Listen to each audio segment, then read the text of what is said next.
Hello, everyone. Welcome back to the LCS Lounge. We are joined by Spica for another VOD review segment. Congratulations on the win, Spica. Thank you. How was that game from your perspective? You know, honestly, when we first logged in Sejuani, I was a little shaking because I remember last time I played Sejuani, I had like 30% win rate.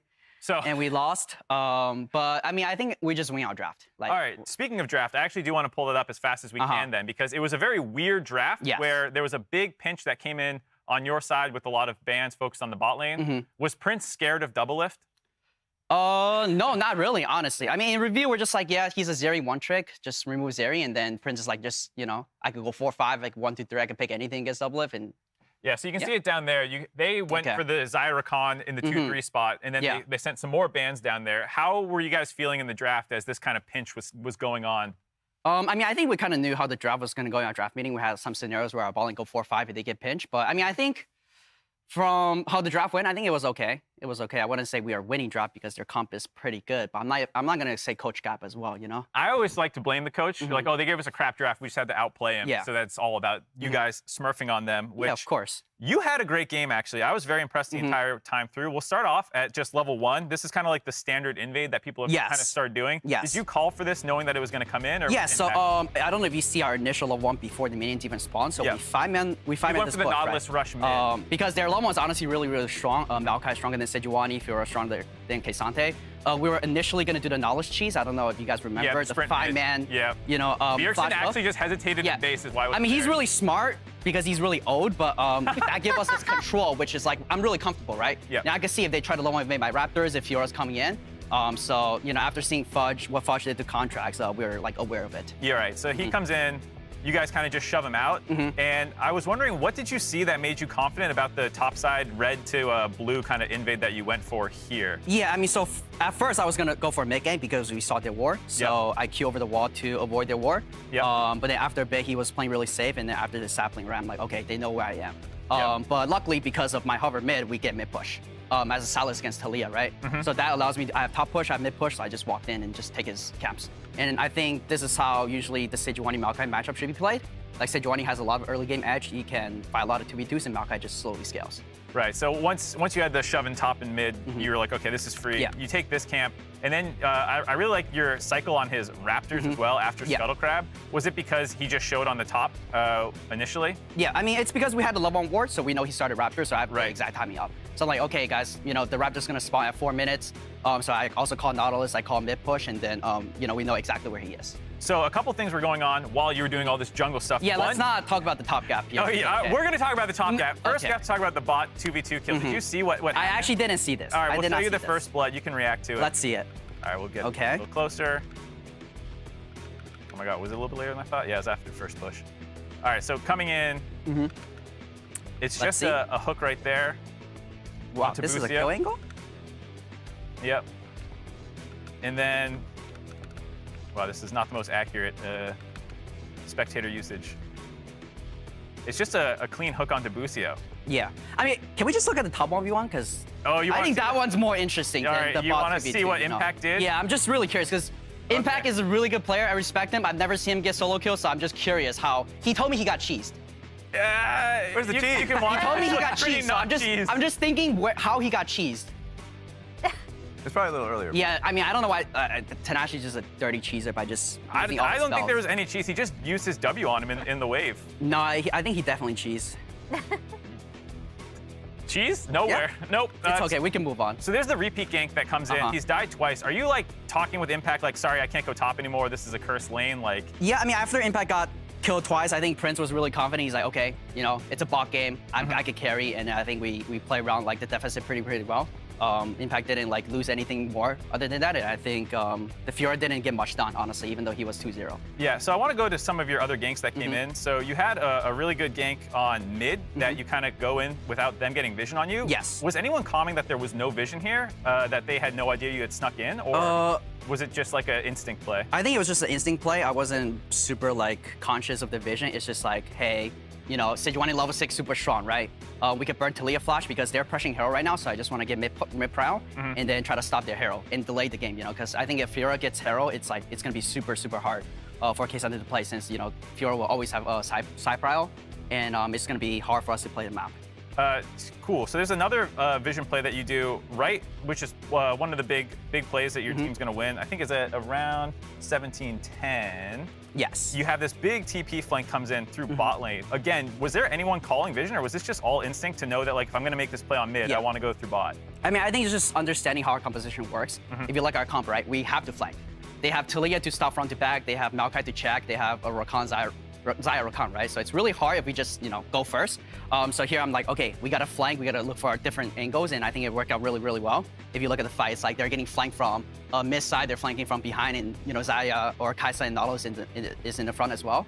And I think after this fight, honestly, like it just felt a lot easy, or really easy to play the game, because now they have no summoners. We can look for silent plays. And I think this play just helped us win the game. Yeah, this has definitely felt like the bit of the backbreaker. Then there's the Dragon play, the Baron play that all kind of snowballed off this. One play that did happen, I have to ask about, was Prince chasing the pentakill into Tenacity getting the solo, or like the cleanup into the Baron. I was kind of sweating there, but I respect it. I think it's because, Berserker got a pentakill yesterday. Oh, he's trying to match him? So I was kind of making fun of him. I was like, wow, Berserker Zeri is so good. He got a pentakill, you only got a quadra. Yeah. So that might have been my fault. So, I'll take the blame on this one. So no one was calling him off. You're all like, get it. Oh, I was like, oh, Penta. I was like, oh, wait, you're dead.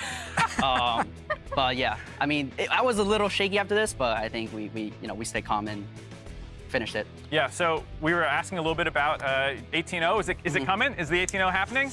I'm not sure. I mean, I don't want to get complacent because, if you win a lot, you're like, oh, I'm just going to show up and play. If I lose, I still have, 10 more wins, right, under my belt, or however many wins. But for me, I really want to go for the 18-0. Who's done it before? In NA, no one's. No one's done it before. 17-1's the record. TSM versus P1, right? And Immortals as well. Yeah, so I want to go for the 18-0. All right, so I'm gonna be serious. I'm serious. All right, 18-0 coming your way, promised by Spica. That's gonna do it for us here on the VOD review segment. Next, we have a SOC coming your way to get to know Chime and Champ Select on the other side for this game 2. I'm Chime. My real name's John Pomponio. I'm from Victoria, BC, Canada, and I play support. Who was your first main? Elise. Elise? Yeah. Champ just came out. It looked cool. Jungle was OP and still is, but I played Elise and it was fun. Favorite anime? I really like Death Note. Death Note's pretty cool. Do you have any pets? Yeah, I got a dog. He's a Labradoodle. Favorite champion? Bard. He can do a lot of dumb shit and get away with it, and then there's a lot of playmaking. It just looks cool. What's your favorite thing to do on your day off? I like board games. Board games are fun. I really like Risk.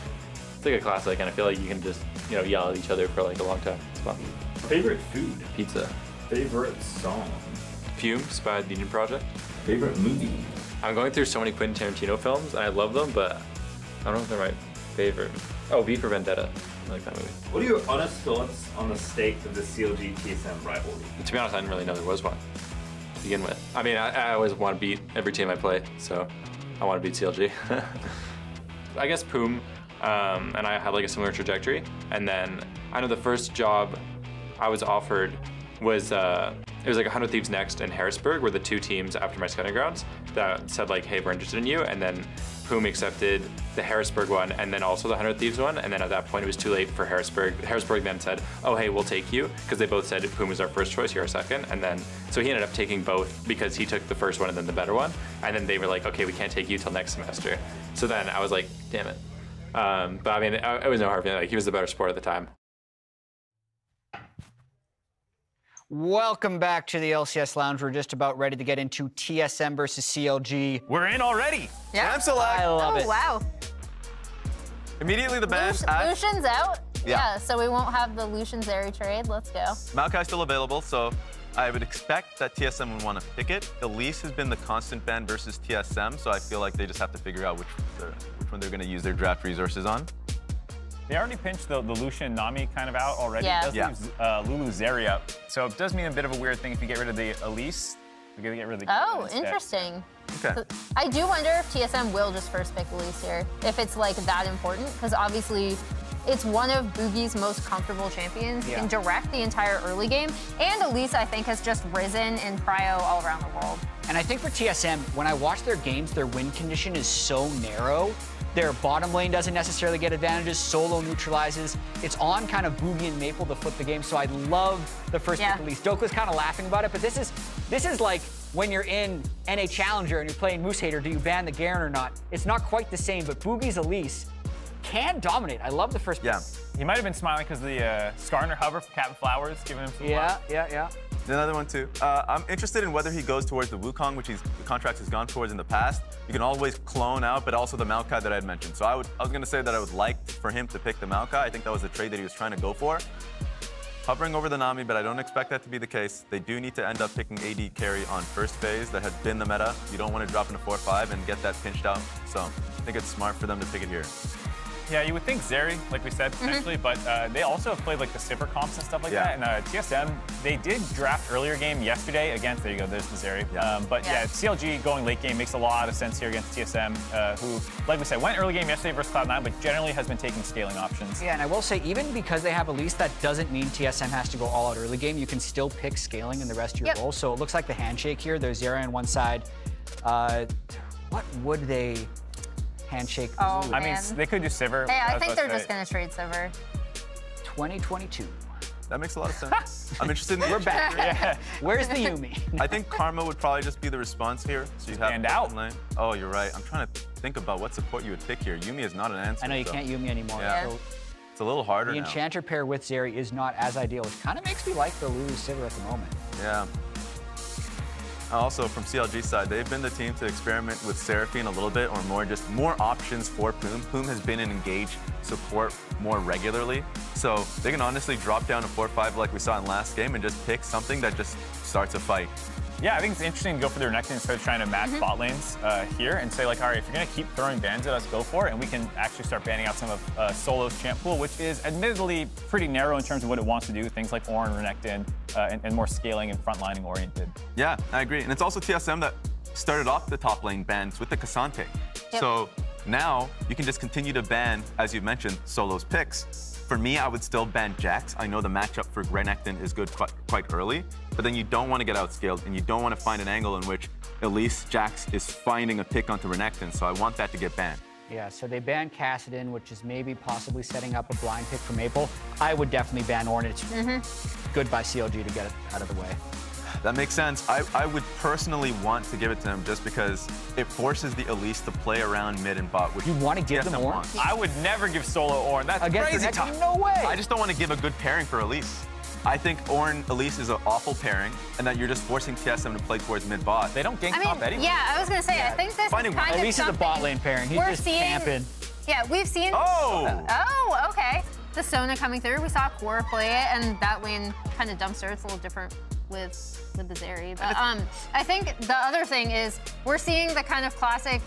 We've talked about this with Impact a little bit, but like with Solo in particular, like what are you going to do with the counter pick? Kind of like the gauntlet challenge thrown out. And in that case, I actually really like the Ornn ban. Yeah, I definitely agree about overall backup. Oh, well, that makes sense. That's the backup. Yeah. We saw it from Impact just yesterday, and so being able to see an AD tank topside, I'm interested in what Maple picks here, because if the Sylas, then yeah, I agree. I think the Sylas Elise is something you have to be afraid of, regardless of what pick CLG ends up going for their mid lane. Yeah, Sylas and the Maokai, always a strong counter. We saw that come in last game just as well. Yeah, they don't have traditional Elise pairings, so this really speaks to their how much they just think Bugi is good at Elise, right? It's not Elise Renekton. There's no reliable dive they can set up. They don't even have like a Leona or a Nautilus for dives bot lane, so he really just has to land blind cocoons. And what do you think, what do we think should be Palafox's pick here? Jayce? Jayce? Where's that going? Mid? Renekton mid? It could just be. Actually, it could just be. Oh, okay. He's trying to go for an immediate lane counter, but once again, Bugi is going to be looking for a I think this is bold. This is curved. I don't like it. So much AD damage against a Sion top. Like, that lets TSM scale. You can just play Azir. Yeah, that's what I'll think. Yeah. I think you play Azir and just have Contractz hover you in moments in which, yeah, you're afraid of the Bugi gank, but they're actually going to be going quite all in mid lane. Yeah, I actually like Victor Azir there, but we'll see. Yeah. Jayce mid, that's a Palafox thing. I agree with the fans that TSM has a better draft here. was there that shoot up on the left? Yeah. Hey, if they win off this draft, maybe Boogie's back on the ban list on Elise. that could just be the angle. All right, both TSM and CLG started the season 2-0, 0-3. Let's send it over to the casters to get in the game.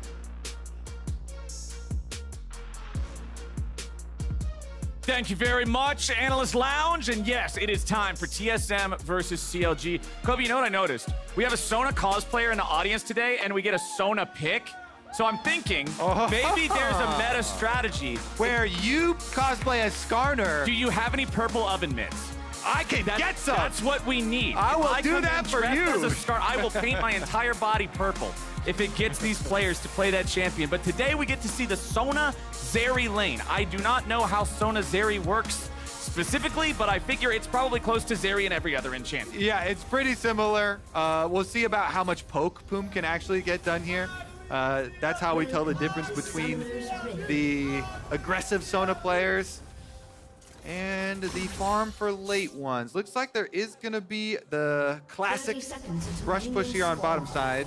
We do kind of expect early stages to be farm down on bottom side and Elise to try and make a play on one of the more aggressive solo lanes, but this is what's so exciting for me. A champion select where we finally get Elise through. Elise, one of the scariest level 3 gankers and one of the champions that best facilitates tower dives.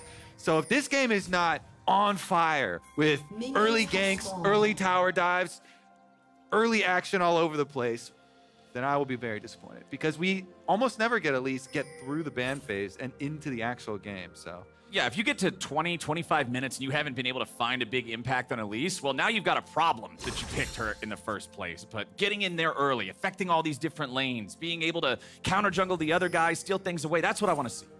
And he is going for the electrocute. It's been gaining a lot of popularity to go for the press the attack on Elise because your Q, human form, and spire form you apply on hits, so you can get the burst damage and you can get the damage amp for your teammates and stuff later. That's how you can kind of scale a little bit later also because you can still provide a damage amp plus like what people used to do with Trundle. Yeah, and there's a big difference between Elise players that just perma gank and those that weave in a decent amount of farm, will determine like how hard you're gonna fall off and what your curve looks like. But bottom side, the farm, battle over the farm continues.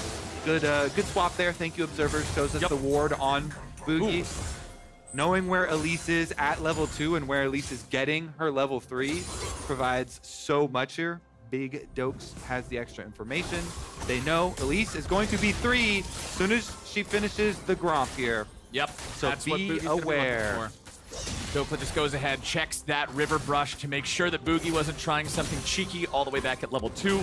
They're going to see Bugi still clearing this out, so the ward lasts long enough that they will see Bugi hit 3 and then path back down towards his wolves. Yeah, and if you're in solo queue, you just spam pinging enemy jungle. Please don't go there, please don't go there, please don't go there. And then 15 seconds later, you keep spamming the entire path. Okay, careful, careful. Please don't die. Please don't die. Please. He's right there. I'm telling you, he's right there.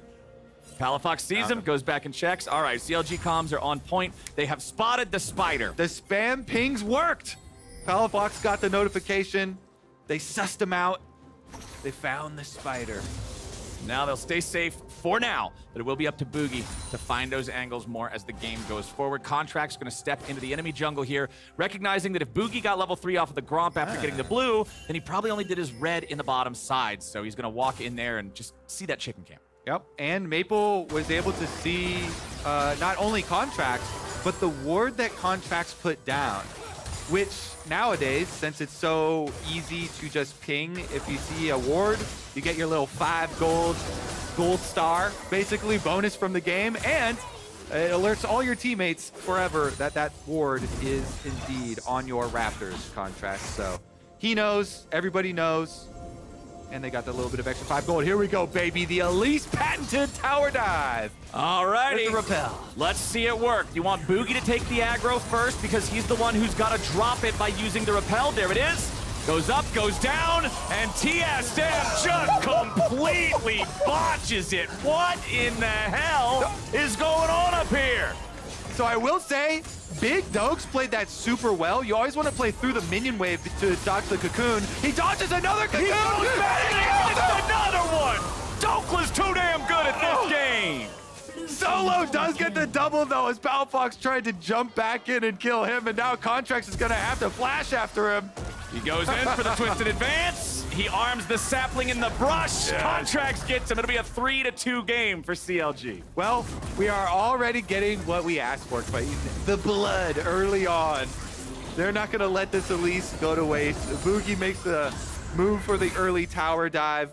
I think Dhokla. So again, playing through minion wave is really critical because Cocoon from Elise, if you can block it with the minions or even delay Elise casting it, then you have way bigger chance of outplaying. So Dokes goes right for his minion wave. Look at him. He's hiding behind minions the whole time. He then goes for the stun through the minion wave to the other side. So Bugi has to go into spider form and then use the repel early. So Maple, with the tower aggro on him, goes down, and CLG initially with a beautiful, beautiful outplay. Then Dokes is like, man, I'm charging up my Fury here. I'm going to be able to heal again. So he goes in. He gets another kill. Solo answers it.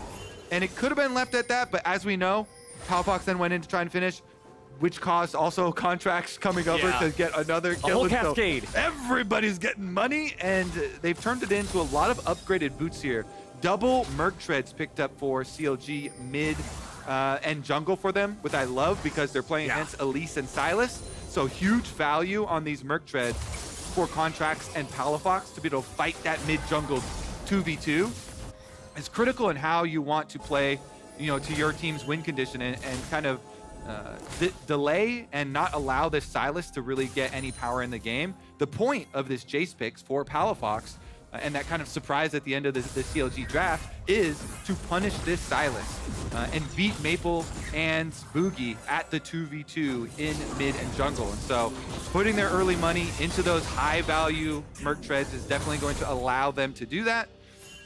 And we'll see about the scaling here as well, because Contractz did, of course, get one of those kills for the Maokai early on. If you can rush that Demonic Embrace, then your sapling control goes from really annoying to actually deadly. Very oppressive indeed. Dragon's going to be secured by the side of CLG. Contractz can't get away because he already used his flash earlier, remember, to secure the kill in top. So that means TSM can get one back and bring the gold in this game right back to dead even. Yeah, good little punish here from TSM. They don't let him get the Dragon and get out, getting one kill for themselves. It did cost the Sylas ultimate there. He steals Maokai ultimate to kind of zone off Contractz, and Contractz eventually goes down with the Ignite on him as well. But still, Dragon picked up there for CLG.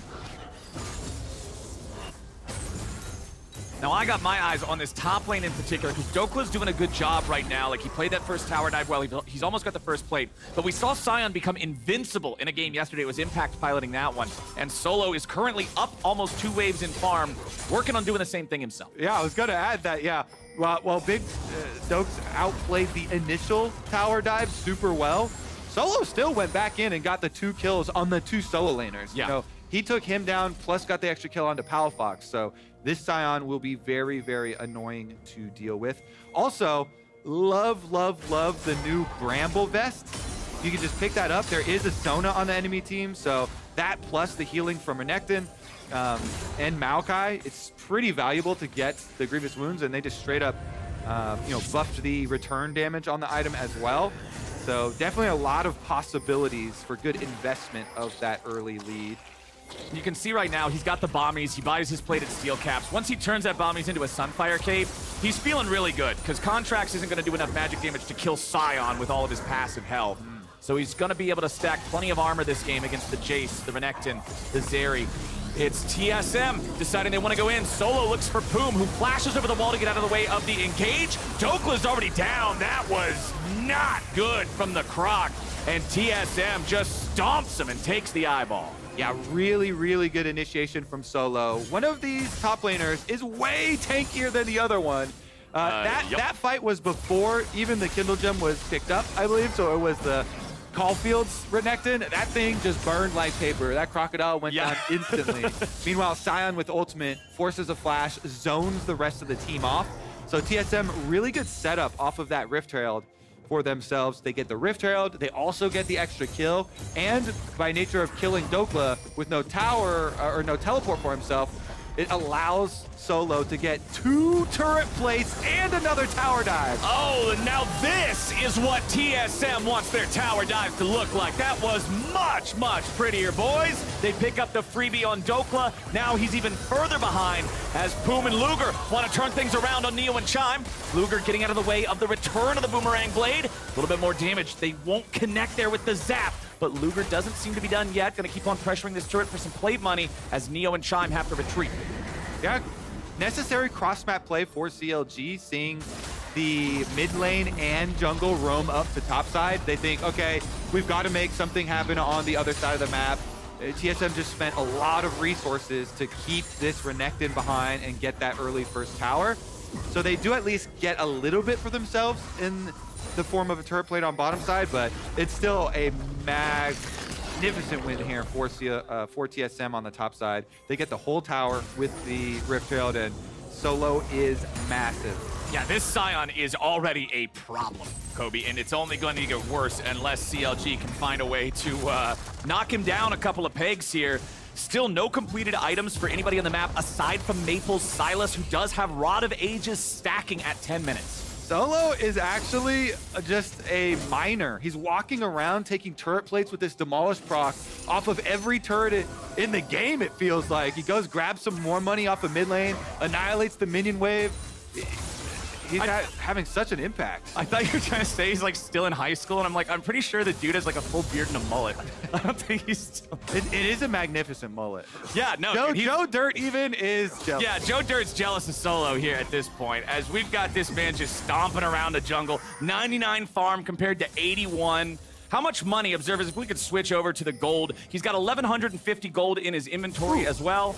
Let's also check how much bonus health he's gotten. From Soul Furnace. Yeah, I love all the stacking passives. 485. Pretty juicy. Big 485. belly. Yeah, 11 minutes in, you've got almost 500 extra HP. Remember that a ruby crystal costs, what, 400 gold and gives you 150? Yeah. So you're getting about 1,200 gold's worth of stats from that passive here so far. Feels really good for Solo and for TSM with the current state of the game. The second dragon's about to spawn. Dhokla is up in the top side of the map. He has teleport, but it is not unleashed. It'll be Maple over there answering him as TSM starts off the Drake. CLG coming over to answer. Doesn't look like they're willing to give this one away, but Solo is again going to be the one trying to zone them out. He'll tank up the Maokai ulti. And TSM are still staying on the Drake as Solo down. They got to figure out how they're going to play this. Palafox with the Shock Blast on 2. Contractz needs Boomerang Blade. TSM are forced back.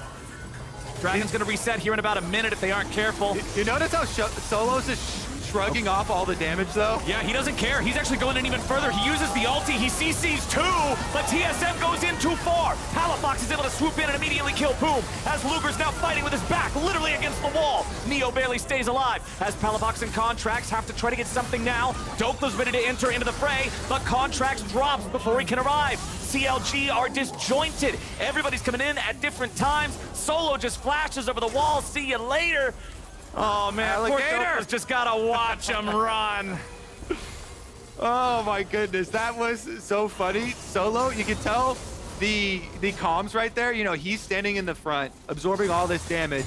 But the rest of TSM are like, hey, we're actually taking more damage than you, even though you're soaking all these skill shots. And so the rest of TSM huddling back here, kind of pulling the dragon off to the bottom lane side. Bugi getting a little bit low. The Hex Dragon actually pretty annoying as far as the dragons do go. And then they try and follow up, but Palafox snipes out Elise here. And they look at the back line. Luger gets left alone, though, because Solo, even with 3 people on him, still is able to push off the rest of the members of CLG and allow TSM to get the extra kills and then use his flash as well to get out, no problem. So Dragon acquired for TSM, plus the increase in the gold lead. I wanted to point out before that kind of sequence actually started out, though, the good map movements from TSM. As they make the call to go for Dragon down by this side of the map with those 4 members, they also made the call to rotate Sylas from mid lane up to the top side, catch the minion wave, and disallow Dhokla from getting extra turret plates and pushing up there and losing out on those minions. So it was a good job of them not only setting up the dragon for themselves and utilizing that super powerful Sion to get them the objective and get them the positioning for the team fight. But they also rotated over to funnel more money into Maple and stop CLG from getting some objectives there of their own. TSM's feeling really good about the first 15 minutes of the game here. They're up 2,500 gold. Drakes are tied. Solo's still in complete control over the top half of the map, although Dhokla has caught up mostly in terms of the farm. Bugi's Elise, 5 out of 8 kill participation here in the first 15 minutes. 2 deaths, one of which was the unfortunate tower dive that got bungled up there on his first gank attempt. And now they're going to start up the Rift Herald here for TSM. Bugi can solo this one easily as long as nobody else shows up to stop him from the other side. And with Neo applying pressure back in mid lane, Luger and Poome are going to be stuck right there. Dhokla approaches towards the Herald Pit now. He throws the ward over the wall, but all they're going to do is see TSM taking it. Not a whole lot they can say about it. I love games like this because it's so funny when people are so used to saying, oh yeah, you know, the Sion side of the matchup there, you're just up there absorbing. It's you'll be so useful later. Sit under turret and farm. But TSM throw all their resources up to the Sion and make this massive frontline threat. So Neo here just collecting kills on the Sivir is going to be a big DPS threat behind this immovable tank later on. Dhokla going for the flank though. Dhokla wants it. They're going to sync it up with the Maokai ulti, and there he goes. Big Dokes. They find the kill on Neo, and CLG are now ready to keep the fight going, but Contractz falls. Palafox coming in from behind. Chime's at 200 HP. Palafox needs to chase him down for a little more damage, but Luger gets him first. TSM on the run. Solo on the front line, stoking all the shots. Can he survive? He'll barely walk it off. The zap comes through. Shock blast gonna be soaked by Maple. CLG find a big play there. Nice wraparound from CLG. They know we can't go through Solo, so we got to go around him. Dhokla with the flank over the Raptor pit, timed with the Maokai ultimate to get themselves a kill and a tower to boot. They needed that to get back into this game. And we have 56 seconds before the next Drake spawns, meaning all those resources used for that last team fight, those ultimates should be ready to go here again. Let's take another look. You can see Dhokla go over the blast cone. He's ready for the flank. That was one of those big old blast cones for the giant jump. Then they time it with the Maokai ult, and the little bit of damage there comes from Sona. Nice little last bit of damage. And then Palafox on his flank, able to get the chunk on the Chime. They continue chasing through. Zeri is so good at chasing you down and harassing here. Luger using that ultimate, using all the extra speed. Nicely able to dodge as well as keep up all of the extra autos coming through. And CLG, after winning that fight, are actually in a position to set up here for the next dragon. They currently have Palafox towards top side. Does have his teleport ready for another Jayce flank if they need it. So here's the important thing. Luger and Poome both still don't have ultimates. Neo's is about to come back up, but everybody else on TSM already has theirs. So it's ulti's situation favoring TSM in this certain setup right now. Poome is just about to get his ulti back, but it doesn't look like CLG want to fight for this. Yeah, priority gain from TSM pushing in the mid wave. Mid prio pushed all the way up to secondary tower, so they start up the dragon themselves. CLG poking around, but Palafox is making the call. I want this top tower gold. Let me get this objective first. Solo comes to stop him. Palafox can interrupt the Q knockup to get rid of him, but has to flash away from the ulti, so he'll escape. Costs his flash, but he gets the turret. Yeah, it was a very expensive tower gold that they were able to get because it cost them, yeah, that flash as well as the dragon. The rest of TSM, Chime and Bugi here trying to chase down Palafox in the jungle, knowing he has no flash afterwards, but they don't fully commit to it. They don't blast cone over, knowing CLG have a much quicker route to rotate. And it's going to be the full resets. No objectives left on the map here. So, Palafox now with no flash makes the split push a little bit more difficult, and even though they move up on Solo here, he's not very scared. No, he's not really afraid of much anything, I don't think, man.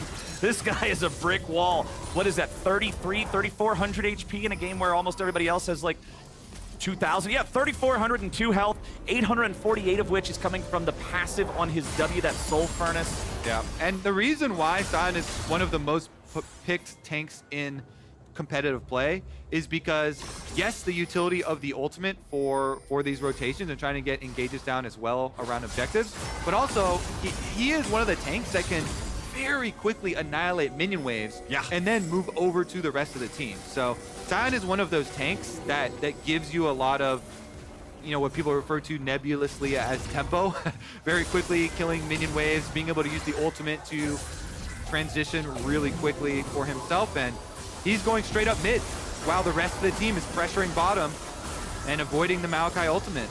Yeah, Sion's pretty mobile for a big old boy, and he's going to go ahead and continue pushing that tier 2 in the mid lane while the rest of TSM pushes towards the tier 1 in bot. CLG have 4 men defending this bottom lane tier 1, but they're going to use a stolen Maokai ulti from TSM to force the fight anyway. The turret's taken low. Dhokla's killed before they even drop it. They're going to grab the turret, and they're going to push the issue even further. Solo cuts off Contractz from the other 2 players, and they finish him off first. Poome can't get away after from the CC, and it's a double kill over to Neo. The TSM Steamroller, chugga, chugga, chugga, chugga, chugga, chugga, chugga, chugga, just flattens CLG. Yeah, TSM have Solo the Steamroller, and then they've got Neo the Buzzsaw right behind him, chopping everybody down.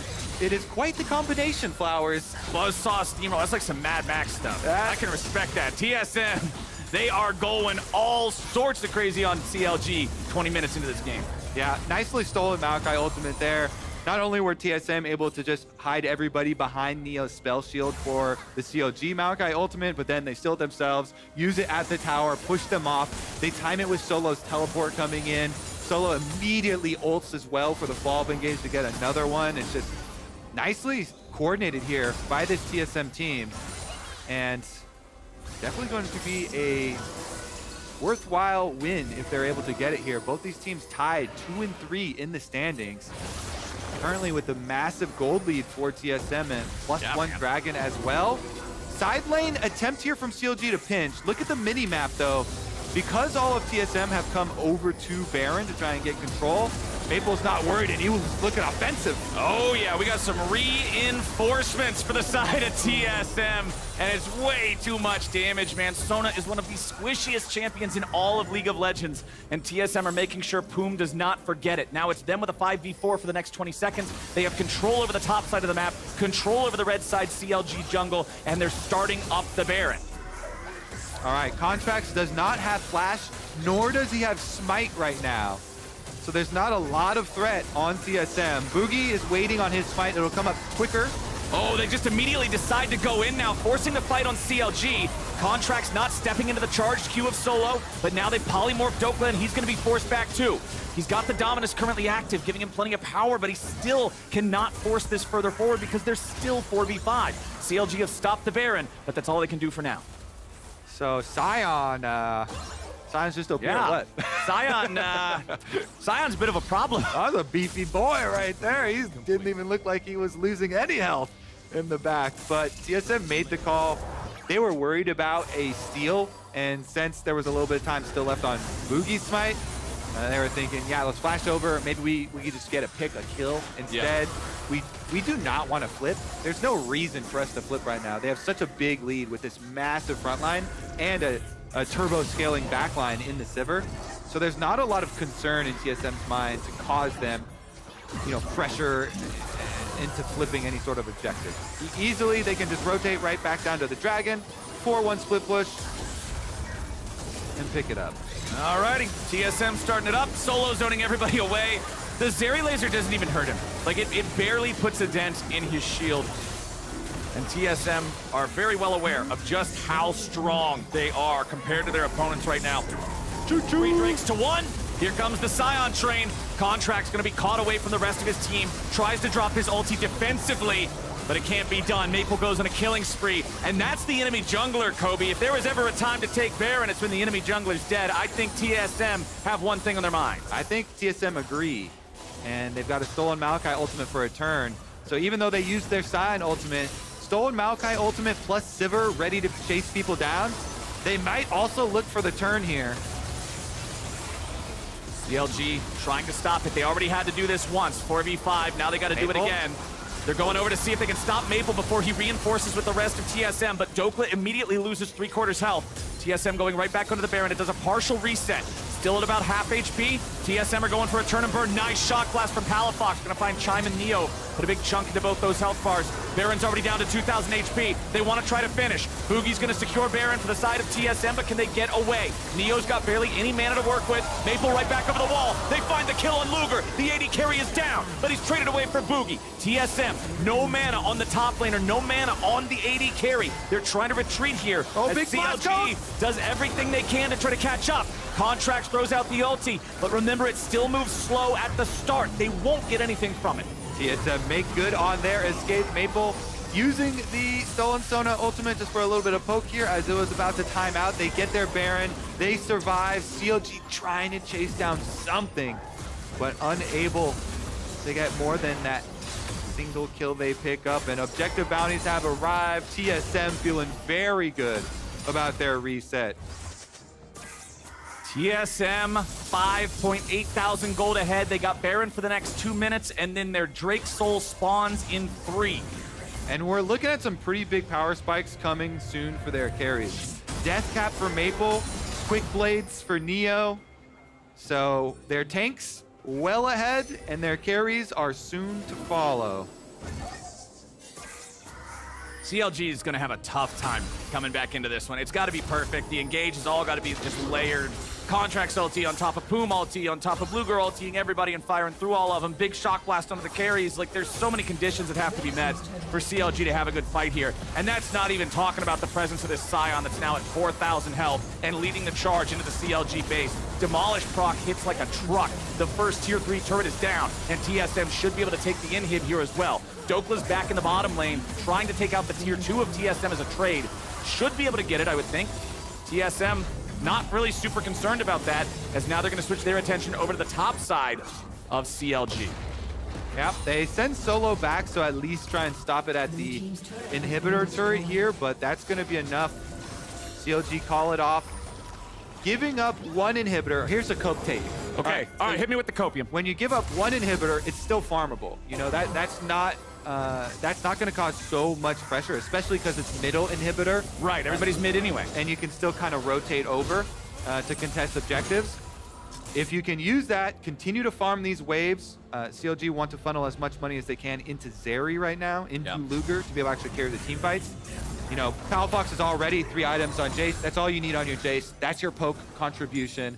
Hopefully he can try and find some poke around the Sion onto other members. But really what they want is more money into Zeri right now. So if they could funnel those mid minions into Luger, while keeping up enough vision not to give up everything to TSM, that is their rescale and take. And you can see that Luger's building that Lord Dominic's Regards 3rd item on Zeri because he knows they've got to be able to get through solo. He can't just walk past the Sion. It's not been working out so far like that this game. Drake spawning in under 1 minute. Both teams recognize this is sold for TSM. The CLG is going to want to do everything they possibly can to stop that, because I think if TSM can get that one, then things are going to feel completely unwinnable instead of just mostly for the side of CLG. CLG have been struggling to really play this one super coherently as a team, I think. We've been seeing different people get caught out. Contractz getting caught a couple of times here. 5 deaths on the Maokai this game. Poome getting blown up every time he's slightly out of position. I just think they've been unable to deal with the snowball on topside. The TSM, they spent so many ganks up topside. The roams from mid lane with the Elise as well, and trying to get the game back under control after this Sion got out to such a massive early lead has proven to be too tall a task. And now you've got that death cap we were looking for on Maple. Level 16's death cap Sylas is ready to go. That's scary, man. Here we go. Sion leads the charge. Solo goes right through that Maokai ulti, right onto Contractz himself. Maple fires off a stolen Maokai ultimate to see what they can find with it, and they'll kill Maokai with his own weapon. Maple goes on a rampage, and now he wants to chase after Dhokla as well. But the Slice manages to get him away from the TSM mid laner. It's a 5v4 for the next 30 seconds, and the one missing from CLG is the Smite. So Dragon Soul goes to TSM. Yes, sir. TSM racking it up. CLG trying to punish Maple here. Palafox going. Oh, no. Oh, Palafox. You thought you were the Punisher, but instead you are the punished. The shutdown over the Maple. Yeah, that was an attempt born of pure desperation. You could see it in his eyes. They're like, oh my goodness, this game is so lost right now. Please, we got to catch somebody. Kill anyone. But while TSM are taking the dragon, they get that and they get their counter kill. Palafox down, TSM at the gates knocking. TSM are not going to knock nicely, Kobe. They're just going to kick the door in. They'll take down the second tier 3 of the game, go after the inhibitor itself. They've got 15 seconds before Palafox respawns. Contractz throws out the ulti defensively, clearing the wave, stopping the champs. Just trying to get enough time for Palafox to respawn. Dhokla's gonna go into the ulti, but the damage on TSM is so massive, he has to retreat all the way back into the fountain. Solo still at about half HP here. You've also got Maple on the front line, and he's not as tanky. Once he comes out of the stasis, he's gonna be hard-pressed to get away, and they will take him down. Luger gets the kill, and TSM are in full retreat now. Luger wants to chase it, shock blast onto 2. Zap follows up, but Chime gets away with a flash of his own. Now Palafox continuing to try to close the gap, but TSM turn it around. Bugi kills Luger, and TSM are not done yet. Dhokla finds his way into the back, but now he'll be the target here next. Neo's still alive for a little bit of DPS, but can he get the opportunity to right-click? Yes, he will, and Palafox dropped. Now Solo's got another ulti ready to go, and Poome is not wanting to soak any more damage. Solo has quite a different opinion, and he'll keep leading the charge for TSM. Dhokla gets slowed, more damage coming forward. Now you've got that last remaining Nexus turret, and it's about to drop. Dhokla, Poome, and Contractz will try to defend against TSM as the Maokai ulti flies out yet again, but they still can't find the kills. Dhokla's taken low, but they get Bugi first. Dhokla, somehow still alive, finally drops to Neo. The fight does not stop, and Solo's still trying to get himself back away. The mid-lane inhibitor finally respawns from 5 minutes ago, and Contractz stays in front of Solo, so he cannot ult away. Solo just trying to get any sort of an angle to head out of town. Is he gone? Is he gone? He's not gone, but he's gone enough. And they're not going to keep up on the chase. Well, Contractz trying a little bit as he floats through the jungle. Whew, that was a long one. His Astro skin, yeah, Flowers. That was quite the siege, the epic siege of the CLG base with the attempt at the turn there. And it was only, it only went on that long because of the really nice combination from Bugi and Solo. Bugi hiding behind that little ledge, and then they combo the Elise cocoon into Sion Q knockup to snipe out Luger. A good little setup there and turnaround from TSM while they're escaping. As you know, it turned into a little bit of a marathon race there through the jungle in the aftermath, and looking to finish it. The Chemtech Soul also doing a tremendous amount of work there as everybody was getting so low in the fights, but it does afford us another setup for Baron, my friend. Inhibitors have respawned towards mid lane for CLG. Bottom lane is still pumping out supers, but they're in a position to poke around at least. They also still have a naked Nexus for CLG, so as long as at least one inhibitor is down, the game can end if they end up at a man disadvantage. Nice shock blast from Palafox. Yeah, they're about to poke around and find out with these shock blasts. They actually still hurt a lot on Neo and Chime, taking them down to almost 50%. Solo's ready to go. Maple still on the Maokai ulti yet again. We're past the poke around phase. We're into the find out phase. And TSM is showing him exactly how it's gonna be. Luger gets away over the wall, but that doesn't matter. TSM have sights on the Nexus. Yep, they're returning to finish what they started earlier, Flowers. Take it away. That should do it. They might spend a little time padding their stats. It's 22-9. Drake's soul and all the money in the world. TSM defeats CLG.